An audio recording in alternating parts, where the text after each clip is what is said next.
신구약 중간사와 5대 제국 네 번째 강의 시간입니다. 이제 바벨론을 나갈 텐데요. 성경의 역사가 있지요. 바로 하나님의 역사입니다.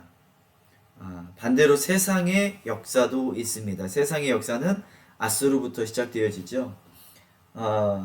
예수님이 오기 전까지 세상의 패권을 잡고 있는 제국들이 5개의 제국이 있습니다. 첫 번째가 아수르 제국이라고 말씀을 드렸죠. 아수르 제국이 북이스라엘을 멸망시킨 게 BC 722년. 목사님이나 선교사님, 전도사님들은 외워두시고 있는 게 좋습니다. 그리고 이제 두 번째 제국이 전 세계의 패권을 잡는 나라가 나오는데 바벨론입니다. 이 바벨론이 남유다를 멸망시키는데 BC 586, 우리 컴퓨터를 뭐 486, 586 이렇게 이야기를 하는데 이제 586이라고 외워두시면 좋을 것 같습니다. 이제 5기가부터는 586이라고 하는데, 자, 이제 두 번째 제국 바벨론으로 들어갑니다.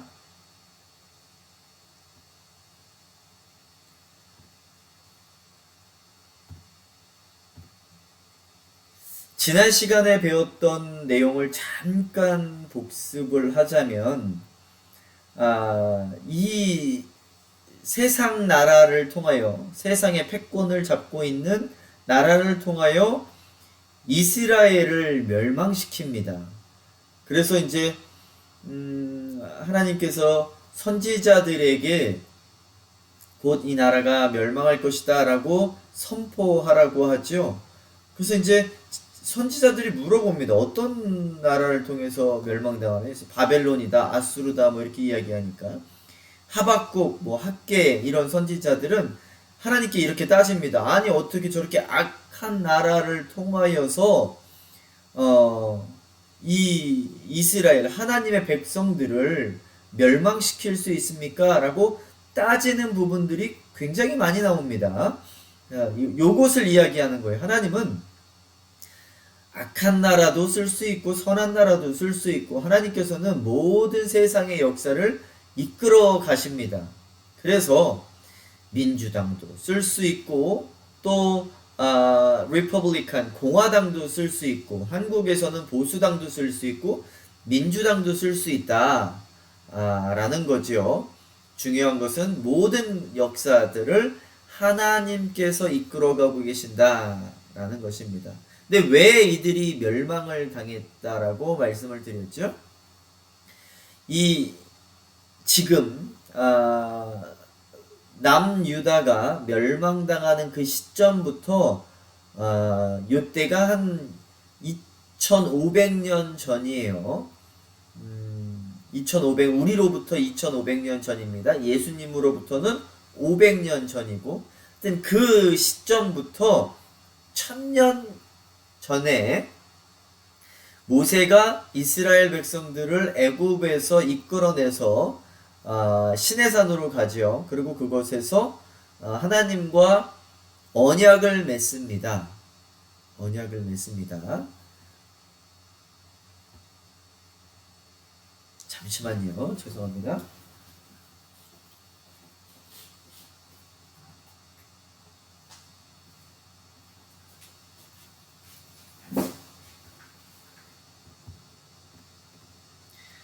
자, 언약을 맺습니다. 그리고서 하나님께서 물어보죠. 너희들 제사장 나라가 될래? 라고 물어봅니다.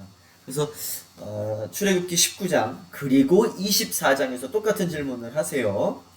너희들 제사장 나라가 될래? 라고 물어보니까 네 될게요. 8절에 보세요. 출애굽기 19장 8절에 백성이 일제히 응답하여 이르되 여호와께서 명령하신 대로 우리가 다 행하리다. 네 할게요 라고 대답을 하지요. 그러면 제사장 나라라는 게 도대체 무엇입니까? 제사장의 역할은 안 믿는 사람과 하나님을 연결시켜주는 게 제사장이다. 맞죠? 그리고 또 죄 지은 사람들을 하나님 앞으로 데려가는 게 제사장의 역할이다. 그러면 제사장 나라의 역할은 안 믿는 나라, 죄 많은 나라들을 하나님 나라로 이끄는 것이, 하나님께로 이끄는 것이 제사장 나라의 역할인데, 어디서 이상한 선민사상이라는 건 갖고 와가지고 하나님께서 우리만 선택하셨다, 우리만 천국에 갈 수 있다, 우리만 하나님의 백성이다, 그리고 나머지들은 개 취급도 안 합니다. 이방 사람들은 개 취급도. 하나님의 마음은 절대 그것이 아닌데. 그래서 많이들 물어보시죠. 왜 이스라엘만 선택을 했냐? 이스라엘만, 어느 나라도 선택하실 수 있어요. 근데 그 나라를 통해서 모든, 이 세상의 모든 나라를 구원하시겠다라는 것이 하나님의 뜻이시죠. 그런데 이 제사장 나라의 역할을 지키지 않았을 때는 내가 너희들한테 징계를 내릴 것인데, 너희들 그 징계까지도 다 받을래? 하니까 다 받겠다라고 이야기를 합니다. 그거 징계를 이야기하는 것이 바로 레위기 26장이지요. 첫 번째는 흉년의 징계, 흉년으로 징계를 내릴 것이고, 두 번째로는 이방 나라가 와서 수탈할 것이다. 세 번째는 너희들이 포로로 잡혀갈 것이다 라고 레위기 26장에서 말씀하고 계십니다. 그래서 이제 하나님께서는 몇 년을 기다리셨다고 했죠? 모세 때부터 이 예루살렘이 멸망하기까지 몇 년? 1000년 동안 기다리셨는데 결국 이스라엘 사람들이 돌아오지 않습니다. 하나님께서 모세에게 십계명을 주고 이것들을 다 지켜라 라고 했는데 이제 그것을 지키는 지난 시간에 배웠듯이 이 구약은 총 4캐리고리로 나뉠 수 있다. 하나는 모세오경. 이것은 무엇을 의미하고 있죠? 율법을 의미하고 있다. 작은 개념으로는 레위기가 율법을 설명하고 있죠. 큰 개념으로는 이 모세오경, 창세기, 출애굽기, 레위기, 민수기가 전체가 다 하나님의 법을 이야기하고 있다. 자, 이 모세오경은 하나님의 법을 이야기하고 있고요. 그 다음에 율법, 역사서가 있습니다. 역사서는 여호수아부터 에스더까지 이 율법을 잘 지키느냐 안 지키느냐, 여기 1000년의 역사지요. 그런데 지키지 않죠. 근데 그 와중에 지키는 사람들이 있어요. 이 지키는 사람들이 복을 받고 하나님께 영광 돌리고 찬양했던 게 시가서입니다. 세 번째 시가서, 욥기, 시편, 잠언, 전도서, 아가서. 이게 바로 하나님의 율법을 잘 지켰던 사람들이 복 받고 하나님께 영광 돌리고 찬양하는 내용이 바로 이 시가서다. 그리고 맨 마지막에 선지자서가 있지요. 선지자서는 대선지자서, 소선지자서로 나뉘는데, 대선지자서는 이사야, 예레미야, 오늘 배울 예레미야입니다. 예레미야, 그 다음에 에스겔, 다니엘서가 바로 대선지자서인데, 이유는 성경책을 많이 차지하고 있어서 그렇습니다. 소선지자서는 이 사람은 중요하지 않은 사람이고, 대선지자서는 중요한 사람이고가 아니라 성경책을 많이 할애하고 있는 사람들이기 때문에 대선지자서라고 합니다. 자, 이 대선지자서는 뭐지요? 율법을 따르지 않은 사람들에게 심판을 내리실 거다라고 경고하는 것이 바로 이 선지자서입니다. 그리고 결국 멸망을 시키시지요. 자, 이렇게 멸망까지 다 시키시고 또 다시 이스라엘 사람들을 이스라엘로 돌려보냈는데도 불구하고 이제 다시 돌아와서 그 사람들이 바벨론 포로기에서 다시 돌아와서 이스라엘 사람들이 하나님을 잘 섬기느냐? 그렇지 않아요. 그래서 결국은 야, 너희들은 안 된다. 너희들은 희망이 없다. 그렇게 말씀하시고 내가 내 아들을 보내줘서 너희들을 구원할게. 너희들은 너희 힘으로 안 돼. 라고 스스로 십계명은 왜 주셨냐? 너희들 스스로 거룩해져서 나한테 한번 와봐. 라는 건데 어떠한 사람도 스스로 완전히 거룩해질 수 없습니다. 그래서 결국 예수님께서 오셔서 그 언약, 제사장 나라 언약을 십자가 위에서 renew, 갱신하십니다. 그래서 그 십자가 위에서 돌아가시고 그 피로 우리를 깨끗게 하시고 다시 언약을 맺죠. 너희들 거룩한 나라가 될래? 라고 물어보시는 거예요.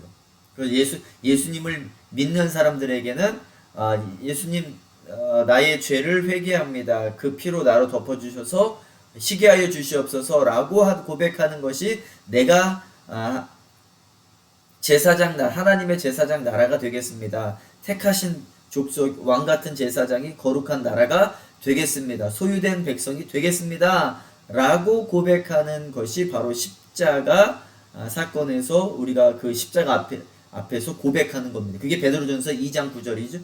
그러나 너희는 택하신 족속의 왕같은 제사장이요 거룩한 나라요. 우리가 다시 이렇게 약속을 갱신시킨 겁니다. 이 출애굽기 19장하고 똑같은 내용이죠. 제사장 나라가 되며 거룩한 백성이 되리라. 우리는 십자가 위에서 다시 택하신 족속, 왕같은 제사장, 거룩한 나라, 소유된 백성을 약속을 받습니다. 자, 성경의 문맥이 잡혀가지요. 그냥 예수 믿고 구원받는다, 천국 간다. 그러면 구약은 도대체 왜 필요하며 신약도 왜 필요하며 그냥 십자가 사건만 하나만 딱 있으면 되는데 성경 전체가 무엇을 이야기하는지를 우리는 알아야 됩니다. 그래서 누구한테 설명을 해줄 수가 있어요. 이러한 것들을 모르면 누구한테 설명을 하지를 못합니다. 자, 이제 그렇게 1000년 동안 돌아와라 라고 하는데 돌아오지 않아요. 하나님만 섬겨라 라고 하는데 하나님을 섬기지도 않고, 그러니 이제 내가 마지막 선지자를 보내서 너희들한테 경고를 보내는 메시지를 보내고 심판 멸망의 선포를 하는데 그 사람이 바로 예레미야입니다. 에스겔도 예레미야랑 같이 멸망을 선포했던 선지자 중에 한 사람입니다. 근데 여하튼간에 가장 큰 마지막 멸망하기 전에 가장 큰 성경책을 할애하고 있는 부분이 바로 예레미야서죠. 그래서 이 예레미야서는 꼭 읽어봐야 되고 너무너무나도 중요한 내용을 담고 있는 것이, 그리고 마지막 때에 예수님께서 우리에게 하고 싶으신 말이 무엇이냐면 추수꾼을 찾는다라고 하죠. 너희들 빨리 회개하고 돌아오라.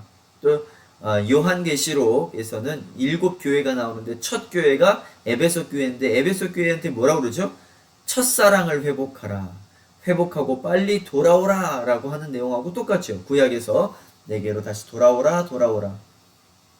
자, 이 예레미야는 언제서부터 사역을 하기 시작하냐면 남유다의 16번째 왕 요시야 왕 때부터 사역을 시작을 합니다. 이때가 20살 때예요. 예레미야는 총 41년 동안 선지자 역할을 합니다. 20살에 선택을 받아서 부름을 받아서 61살까지 성경책에 언급이 되어 있어요. 그리고 나서는 같이 바벨론으로 포로로 잡혀가는 것이 아니라 유대에 남겨 있다가 다시 애굽으로 잡혀갑니다. 그래서 애굽으로 간 사람들에게 또 복음을 전하죠. 그러니까 하나님께서는 계속해서 선지자들과 또 전도자들과 또 목사들과 또 믿는 사람들을 통해서 계속해서 복음을 전파하십니다.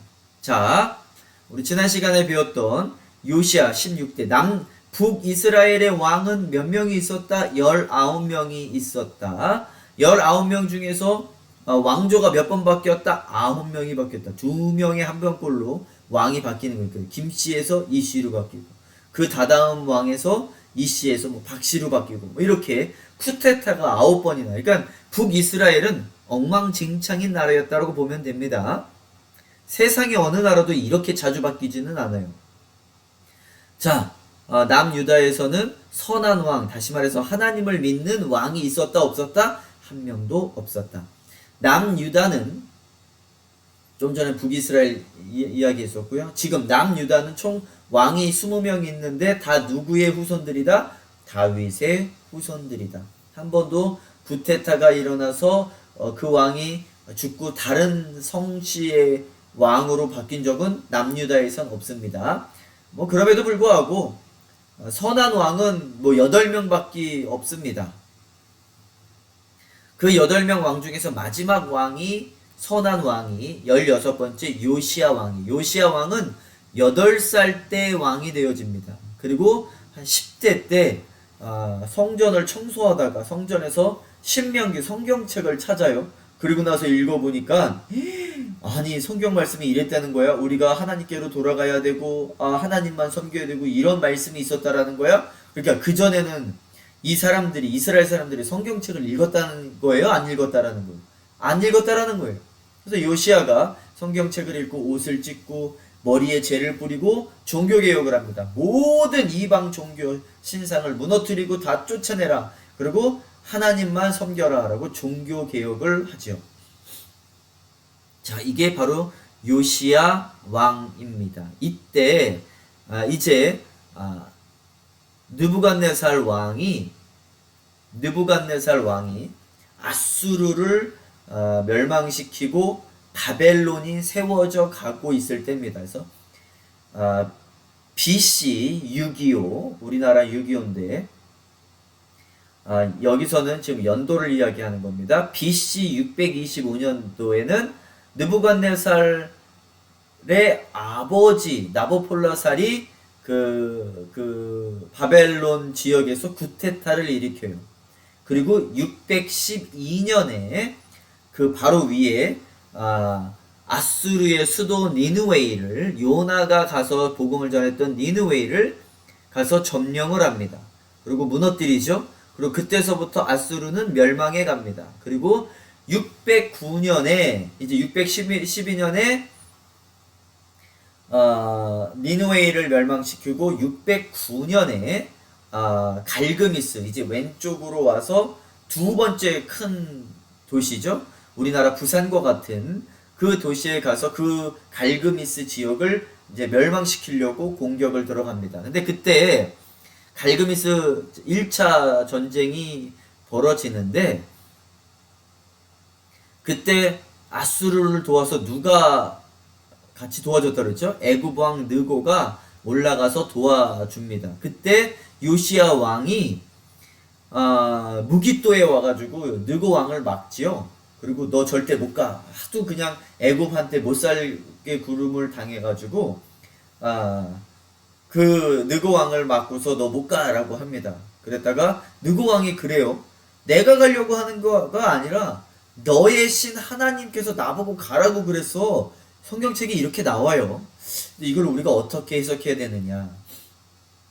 그거를 요시야가 들었었어야 되는데 아무리 선한 왕이라 하더라도 자기의 생각을 가지고 있을 때가 있지요. 그래서 때로는 실수할 때도 있고 넘어질 때도 있는데 이때가 바로 그때예요. 마지막 죽음을 안타깝게 죽어요. 그래서 이렇게까지 느고 왕이 제발 나를 막지 말라라고 이야기를 했음에도 불구하고 아니 난 그래도 널 막을 거야. 나 너 싫어. 그래가지고 막았다가 느고 왕한테 죽습니다. 선한 왕인데도 불구하고.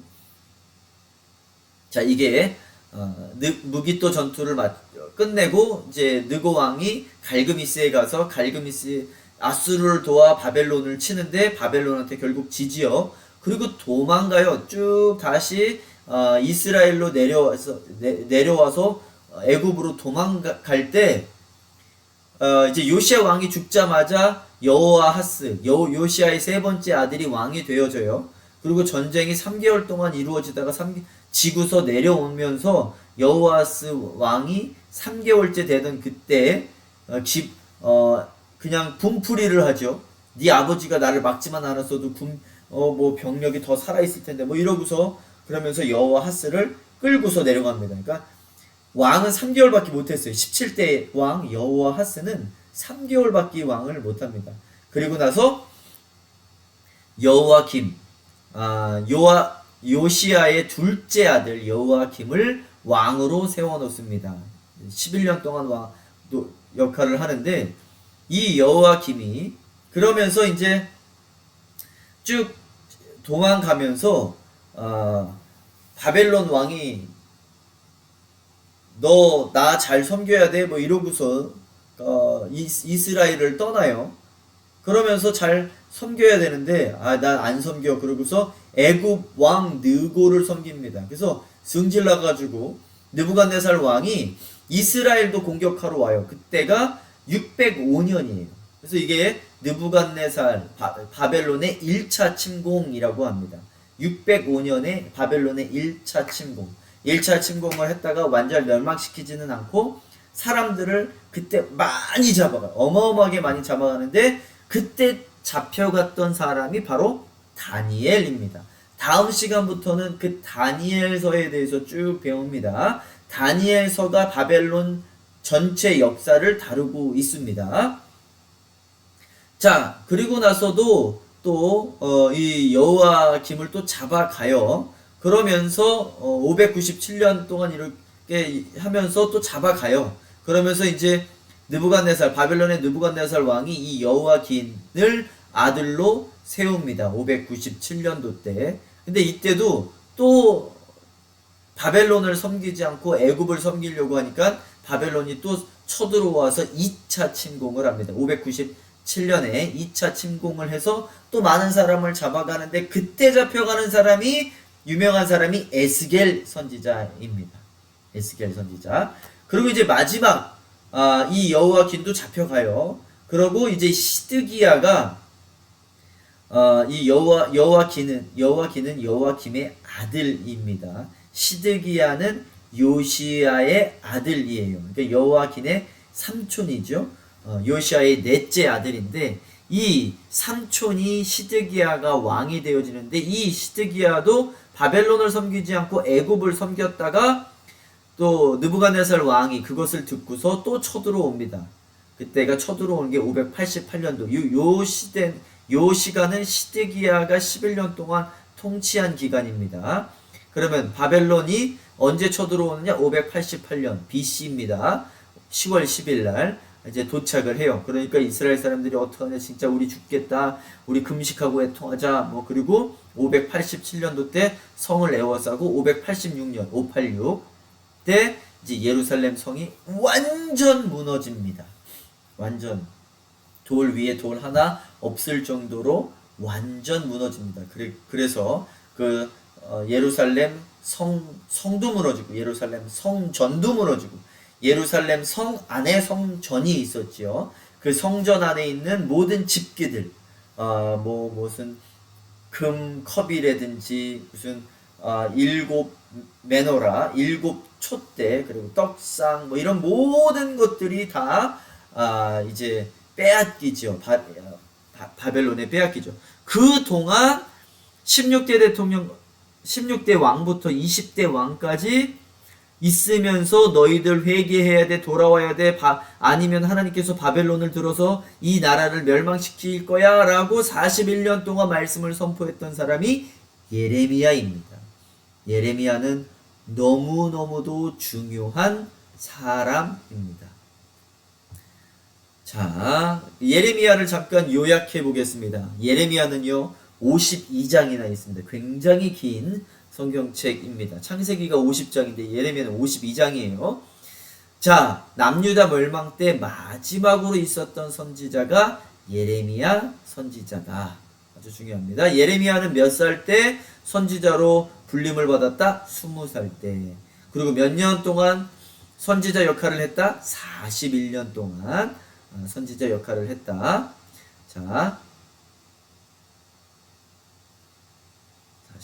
자, 그리고 하나님께서 이 예레미야에게 금지했던 게 있어요. 어떠한 것을 금지했냐? 너 20살 때 부르면서 너 이제부터 결혼하면 안 돼, 여자를 알면 안 돼 라고 합니다. 너무나 남자에게는 혹독한 어떤 금기사항이었던 것 같습니다. 또 하나 선지자에게 이거는 거의 뭐 목숨을 빼앗는 것과 같은데 모든 선지자들은요 기적과 역사 뭐 엘리야, 엘리사 또 열두 뭐 제자들도 뭐 역사 뭐 안진뱅이를 일으키고 사도 바울은 어때요? 뭐 귀신도 내쫓고 모든 사람들이 표적을 일으킵니다. 기적을 일으킨데 예레미야는요 41년 동안 하나님의 말씀을 선포하면서 단 한 번의 기적도 일으키지 않습니다. 하나님께서 허락하지 않았어요. 오히려 이 사람은요 두드려 맞고 산 사람이에요. 그래서 예레미야는 슬픔의 선지자, 눈물의 선지자. 왜 그랬냐? 뭐 기적도 일으키지 못했고, 두 번째는 이 나라 멸망할 것이다, 멸망할 거다 41년 동안 그 말만 선포하고 다녔어요. 그러니까 사실 목사로서 이런 이야기를 들을 때가 있습니다. 목사님, 좀 위로의 말을 선포해 주세요. 좀 사랑의 말을 선포해 주세요. 우리가 뭐 그런 것이 필요합니다. 이렇게 말을 들을 때가 있기도 해요. 그런데 만약에 예레미야가 우리 교회의 목사님이셨다라고 말을 가정을 한다면 예레미야는 뭐만 선포를 했을 거예요? 너희들 그렇게 살다가 죽어. 우리 간혹 이렇게 설교하시는 목사님들 있지요. 어떤 분들은 그러한 설교를 좋아하시는 분들 성향마다 좀 다르긴 하지만 어떤 분들은 굉장히 싫어요. 아우 저분은 부정적인 것만 이야기해. 그런 사람이 바로 예레미야였어요. 예레미야는 단 한 번도 어떠한 긍정적인 이야기를 하거나 뭐 그러지는 않았습니다. 오직 너희들 70년 동안 바벨론에 잡혀서 포로로 잡혀가서 포로 생활 노예로 살 거야. 오로지 이 얘기만 했어요. 그 와중에 긍정적인 이야기를 했지만 뭐 그래봤자 너희들은 계속 거기 살 거고 너희 후손들이 돌아올 거야 라는 이야기, 하나님은 멸망만 이야기하지 않아요. 그 멸망의 새 언약을 말씀하십니다. 예레미야에서 가장 중요한 구절은 무엇이냐 그러면 31장 31절입니다. 여호와의 말씀이니라 보라 날이 이르리니 내가 이스라엘 집과 유다 집에 새 언약을 맺으리라. 옛 언약은 뭐죠? 시내산에서 맺은 것이 바로 옛 언약. 그 십계명 사건 옛 언약이죠. 새 언약을 맺으리라 이렇게 예언은 하셨지만 그 새 언약이 그 사람들이 다시 이스라엘 사람들이 바벨론에서 이스라엘로 돌아와서 새 맺은 언약이 아니라 예수님께서 십자가 위에서 맺을 그 새 언약을 언급하고 계시는 겁니다. 그래서 우리 성경에서 가장 큰 유명한 산들을 세 개를 골라라 말해라 그러면 에덴 동산에서는 언약을 맺었는데 선악과의 언약 다른 건 다 먹는데 이것만 먹지 마. 그 말은 하나님의 말씀을 지키고 살아. 너희들은 다 할 수 있지만 나와 관계를 맺으며 너희는 피조물이고 나는 창조주야. 이 하나만 지켜줘 라고 이야기하는 약속을 맺은 데가 바로 에덴 동산입니다.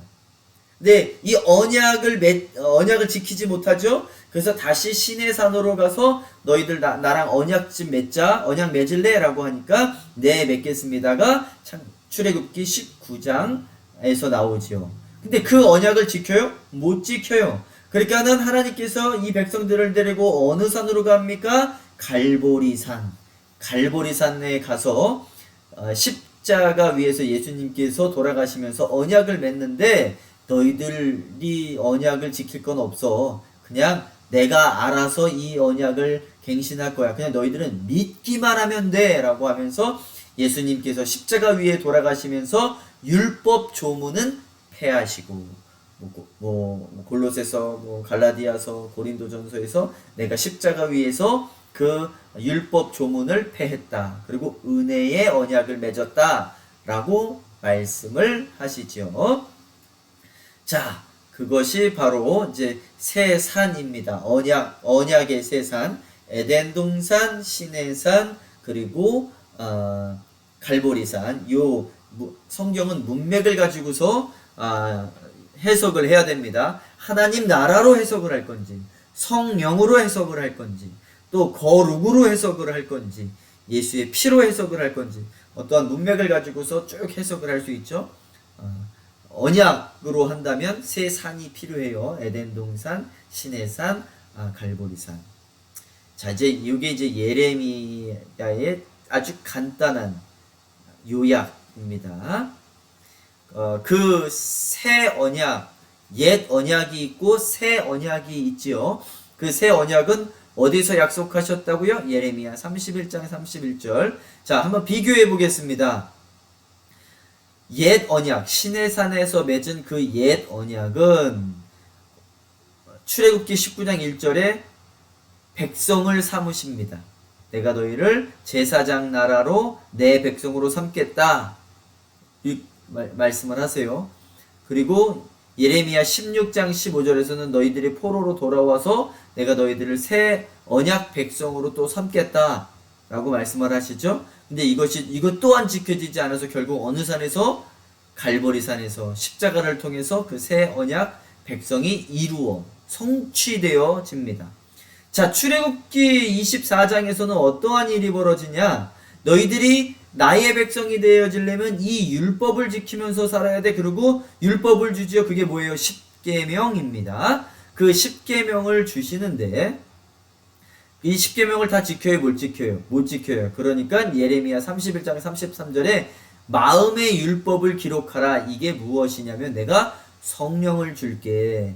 그리고 성령의 법으로 지금 출애굽기에서는 율법, 예레미야 31장 33절에서는 성령의 법을 내가 줄게 라고 약속을 하십니다. 너희의 마음판에 기록하리라. 그래서 너희들이 이거를 너희들 스스로 준수해야 돼. 옛 언약, 시내산에서 받은 그 율법책 10계명은 너희들 스스로 준수하라 라고 이야기를 합니다. 근데 예레미야 31장 34절에는 첫째, 아니야, 너희들 그거 못해. 내가 다 지켜줄게. 내가 은혜와 용서로서 다 그 모든 것들을 율법을 안 지켜도 돼. 내가 십자가 위에서 다 끝낼게. 그럼에도 불구하고 너희들도 지켜야 돼. 근데 너희들 힘으로는 안 돼. 성령을 보내서 너희들이 그걸 지킬 거야. 그래서 에스겔 36장 27절에 보면 또 내 영을 내 속에 두어. 성령이지요. 두어. 그래서 성령을 언제 받지요? 사도행전 2장에 보면 오순절날 받습니다. 우리 일곱절기 배웠지요. 그 일곱절기의 첫 번째가 유월절, 예수님의 십자가 사건을 예표하고 있죠. 무교절, 예수님께서 지옥 내려가시는 것을 예표하고 있지요. 그리고 초국절, 부활하실 것을 예표하고 계시죠. 그리고 오순절, 이 오순절날 성령을 받았고 또 오순절날 이 십계명을 받았습니다. 그래서 십계명과 오순절, 성령은 같은 날이에요. 같이 이루어져야 되는 날이에요. 근데 십계명을 우리의 힘으로 지킬 수 있다 없다? 죽어도 못 지킨다. 그런데 에스겔 36장 27절에 너희들이 성령을 받으면 그 영을 너희 속에 두어 너희로 내 율례를 행하게 하리니, 이 율법을 행하게 하리니. 무엇으로? 너희의 힘으로? 아니야. 내 영으로, 하나님의 영으로 내 규례를 지켜 행할지니라. 요것이 예레미야가 주는 핵심입니다. 심판이기도 하면서 새 언약을 약속하시기도 하지요. 굉장히 중요합니다. 예레미야는 어떠한 선지자로 유명하냐면 상징 행동으로 굉장히 유명합니다. 이 예레미야 13장에 보면 하나님께서 예레미야에게 나타나셔서 이렇게 얘기를 합니다. 야, 너 허리띠 하나만 사 라고 이야기를 합니다. 그리고 그 허리띠를 유브라데 강가에 숨겨놔 라고 합니다. 그래서 지금 여기서부터 이스라엘에서 유브라데 강까지가 얼마나 걸리냐면 서울에서 목포까지의 거리가 640km인데 그 거리라고 합니다. 그리고 다시 돌아왔다가 야, 몇 개월 있다가 그게 썩었을 거야. 다시 갔다 와. 그래서 또 왔다 갔다 합니다. 이게 그러면 1280km를 왔다 갔다 한 건데 지금 이때가 2500년 전이에요. 비행기도 없고요. 자동차도 없고요. 무슨 뭐 이 사람이 돈이 많아서 마차가 있는 것도 아니고 말이 있는 거 걸어서 갔다 옵니다. 다 순종하지요. 예레미야는 무조건 하나님을 순종을 합니다. 순종해서 갔다가 와요. 예, 그것이 바로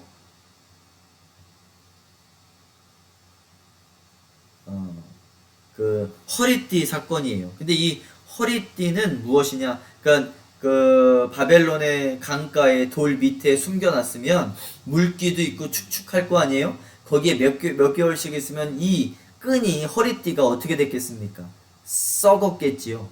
그러면서 이렇게 말씀하십니다. 너희의 교만을 내가 썩게 만들리라 라고. 그러니까 이 허리띠는 이 사람들의 교만을 상징해요.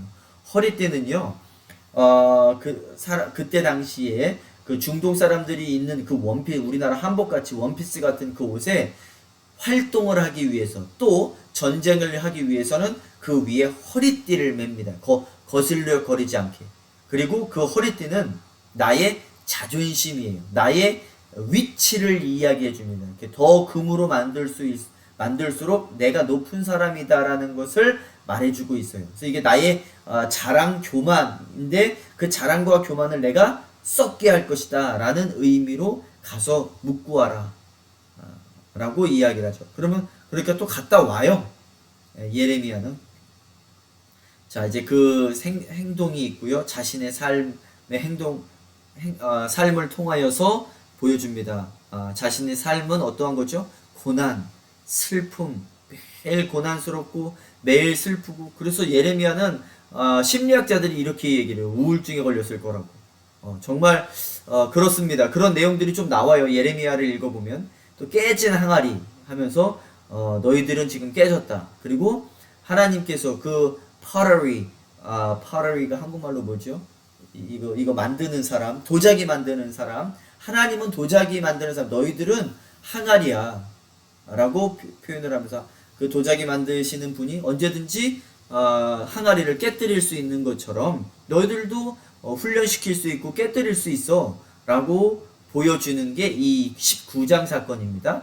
그리고요, 또 멍에, 소에게 매는 그 멍에를 메고 다니래요. 27장, 28장에 보면 그때 당시에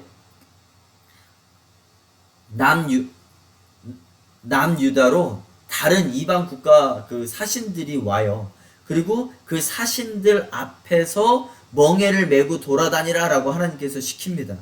그러면서 왜 이 사람 왜 이러고 미친 사람이야? 왜 이러고 다녀? 라고 사신들이 이야기를 하면 너희들도 이러한 멍에를 맬 거야. 너희들도 이러한 심판을 받을 거야. 하나님께서 바벨론을 통해서 너희 뭐 모압이건 그 뭐 에돔 족속이건 옆에 있는 모든 족속들도 다 같이 심판받을 거야 라고 이야기를 하는 게 바로 27, 28장입니다. 그래서 심판을 받을 게 이스라엘 사람들만 받는 게 아니라 온 세상 사람들이 다 바벨론을 통해서 받을 것이다 라고 말하는 게 바로 27, 28장입니다.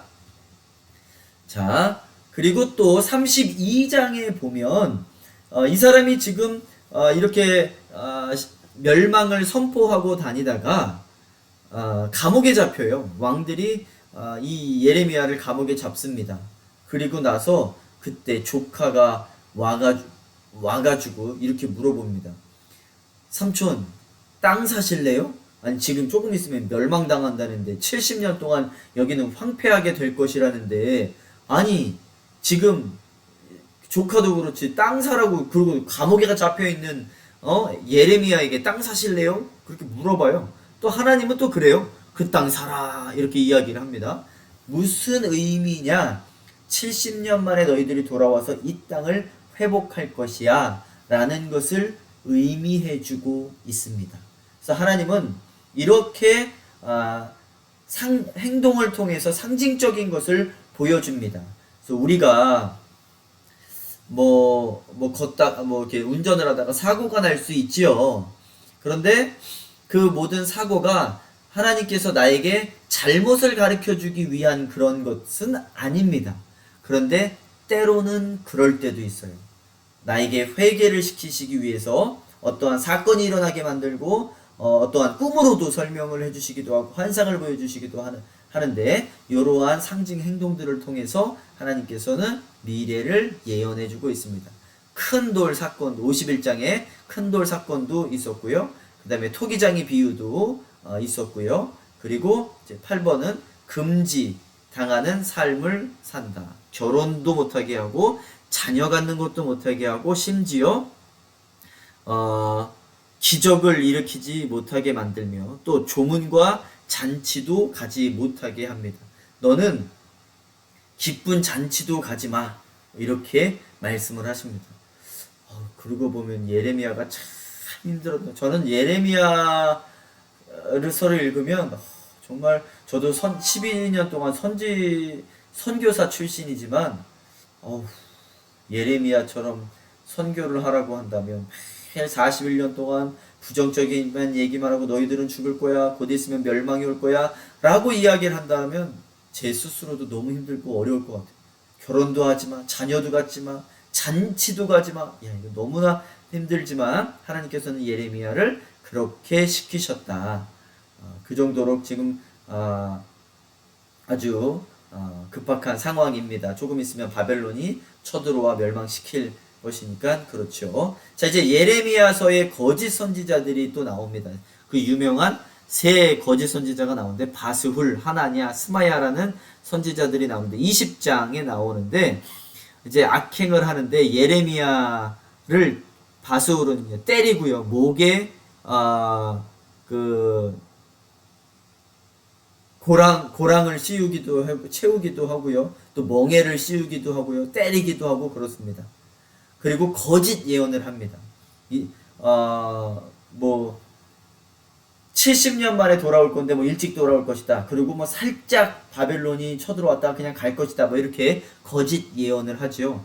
지금 현재에도 이러한 거짓 선지자들이 굉장히 많습니다. 이단들부터 시작해서 개신교 목사님들도 올바른 말씀을 전하지 못하고 있다라면 지금 이 세상이 지금 어느 정도로 급박하게 돌아가고 있다를 말하지 못하고 있다라면 오직 예수만 선포하지 못하고 오직 십자가를만 선포하지 못하고 있다라고 한다면 오직 율법적인 설교, 도덕적인 설교만 하고 있다라면 다 아마 거짓 선지자들에 속할 겁니다. 두 번째 하나냐 28장인데 이제 잠깐 바수울 가서 이 바수울의 결론 이렇게 거짓말을 했던 선지자는 결말은 다 끝나고 할게요. 자, 이 하나냐는 28장에 보면 어떠한 악행을 저지른 하나님이 바벨론 왕의 멍에를 꺾으셨다고 거짓 예언을 합니다.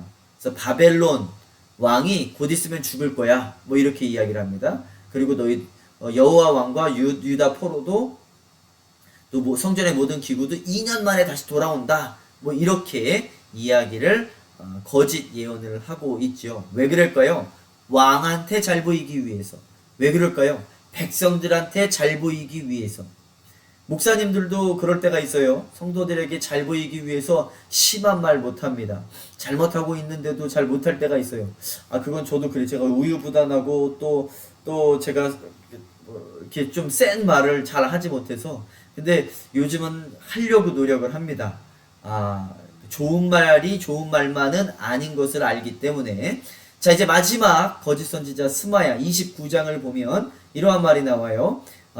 이렇게 행동을 합니다. 악행을 저지르는데 스마야가 자기 이름으로 예루살렘의 모든 백성과 제사장에게 글을 보내 예레미야를 벌하도록 합니다. 나 스마야인데 내가 스마야가 편지를 직접 쓰노니 예레미야를 벌해라. 저 사람은 안 좋은 사람이야.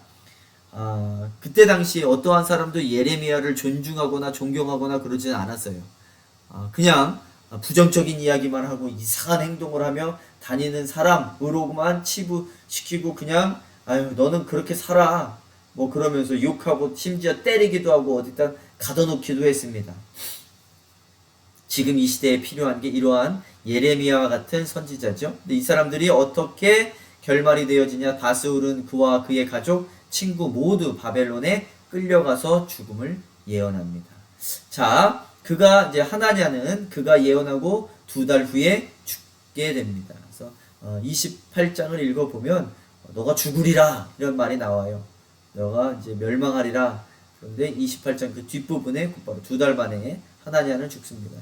스마야는 그가 하나님의 복된 일을 못 보고 그 자손은 모두 죽음을 예언합니다. 스마야의 자손들도 죽어요. 그러니까 내가 올바르게 살지 못하면 내 자손들까지도 그것이 영향이 간다라는 것을 잊지 마시기 바랍니다. 자, 예레미야에 나오는 거짓 선지자들입니다.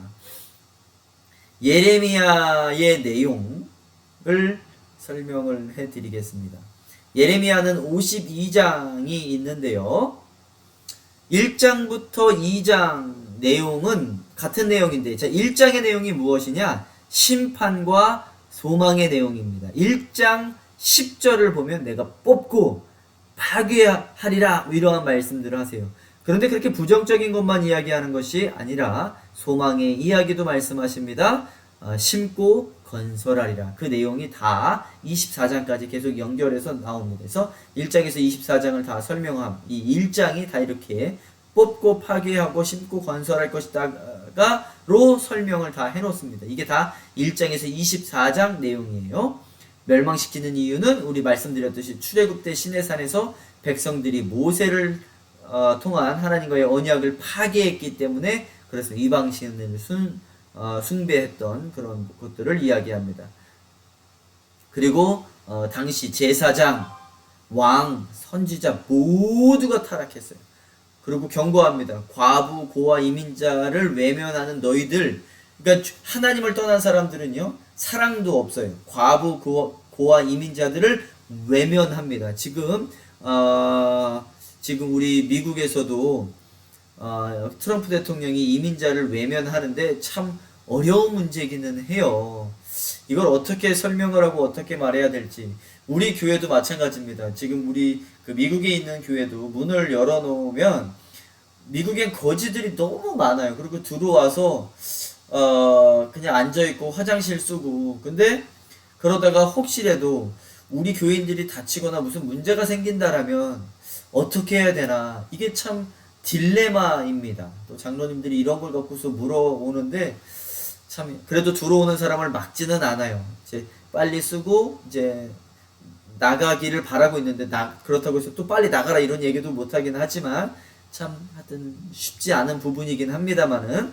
자, 이제 7장에서는 어떠한 내용이 있냐? 이스라엘 백성은 성전에 나와 제사를 드리지만 실상 성전 밖에서는 이방신을 숨기고 낮은 계층의 사람들을 돌보지 않는다. 그러니까 성전 안에서 예배를 드려요. 그러니까는 이게 이때도 그랬고 또 포로로 기로 갔다 와서도 또 똑같이 그래요.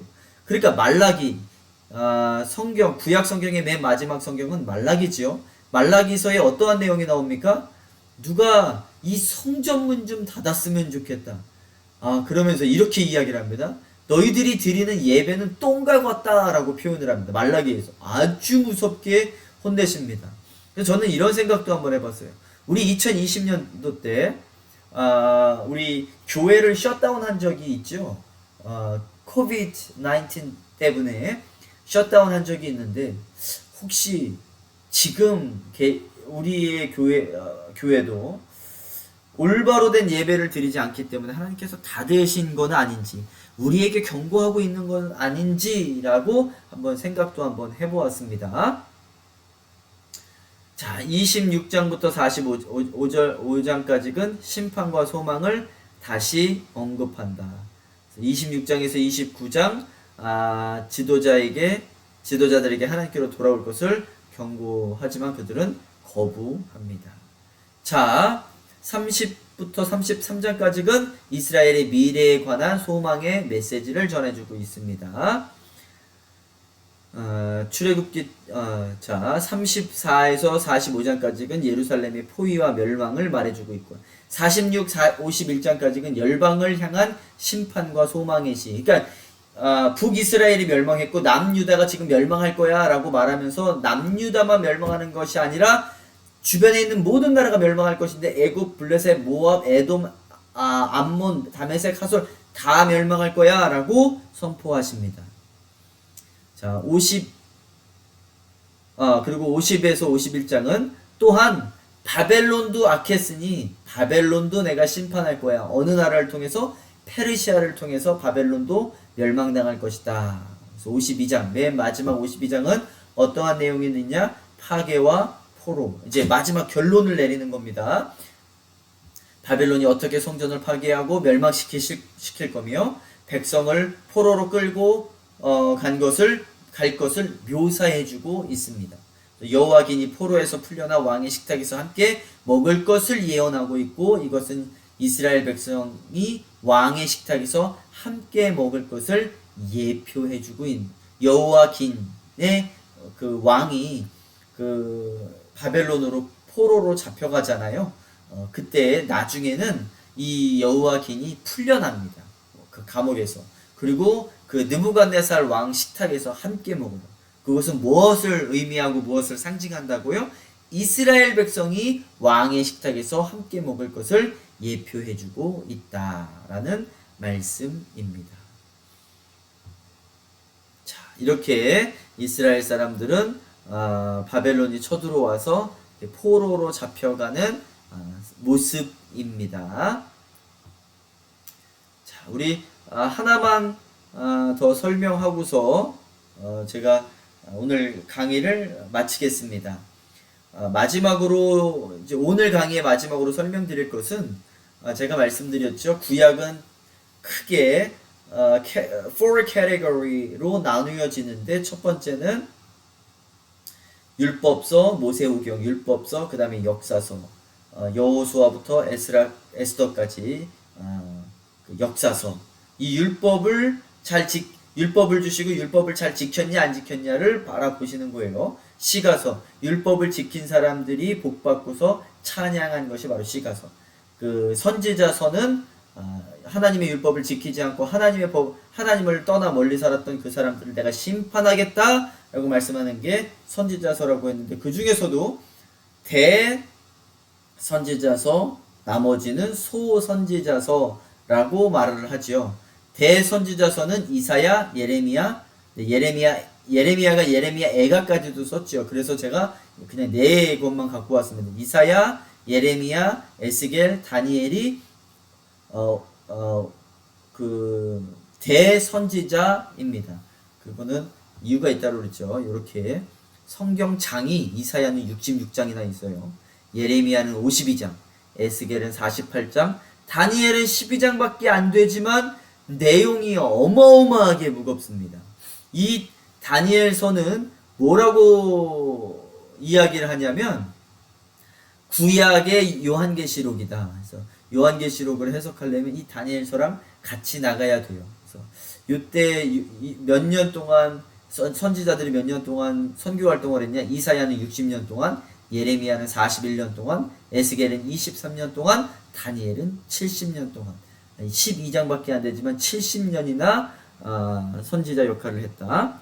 유다왕, 당시 유대왕은, 이사야 때 유대왕은 10대에서 13대 왕 있을 동안에 이사야가 이렇게 선지자 역할을 했고요. 예레미야 아까 전에 말씀드렸듯이 16대 왕, 요시야 왕부터 20대 시드기야 왕까지 쭉 그 시간대에 예레미야가 선지자로 있었다. 에스겔은 20대 왕, 시드기야 왕이 있을 때만 에스겔 선지자 역할을 했다. 다니엘은요, 바벨론의 70년 역사인데 그 70년 동안 계속 함께 있었고요.